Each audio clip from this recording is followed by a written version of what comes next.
రాష్ట్రంలో, దేశంలో మొత్తంగా దేశవ్యాప్తంగా మనం చూసుకున్నట్లయితే రేషన్ పంపిణీలో భాగంగా మరొకసారి 3 నెలలకు సంబంధించి ఒకేసారి రేషన్ పంపిణీ అయితే చేయబోతున్నారు.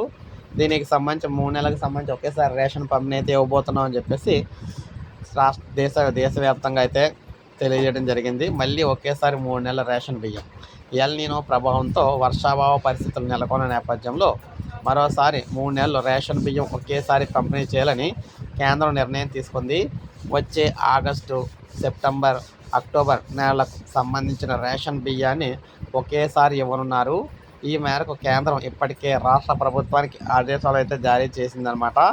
ఆగస్టు 1 నుంచి 3 నెలల బియ్యం పంపిణీకి పౌర సరఫరాల శాఖ ఏర్పాట్లు అయితే చేస్తుంది. సో ప్రతి రాష్ట్రంలో కూడా, అన్ని రాష్ట్రాల్లో కూడా ఆగస్టు 1 నుంచి మొత్తం 3 నెలలకు సంబంధించిన అక్టోబర్ వరకు సంబంధించిన రేషన్ అంతా ఒకేసారి అయితే ఇవ్వబోతున్నారు. ఇది మనకు తాజా సమాచారం. లైక్ చేయండి, సబ్స్క్రైబ్ చేసుకొని మన ఛానల్ సబ్స్క్రైబ్ చేసుకొని ఫాలో అవుతానండి. ఇలాగే మీకు తాజా సమాచారం ఎప్పటికప్పుడు మన ఛానల్ ద్వారా నేను ఎప్పటికప్పుడు అందిస్తూ ఉంటాను.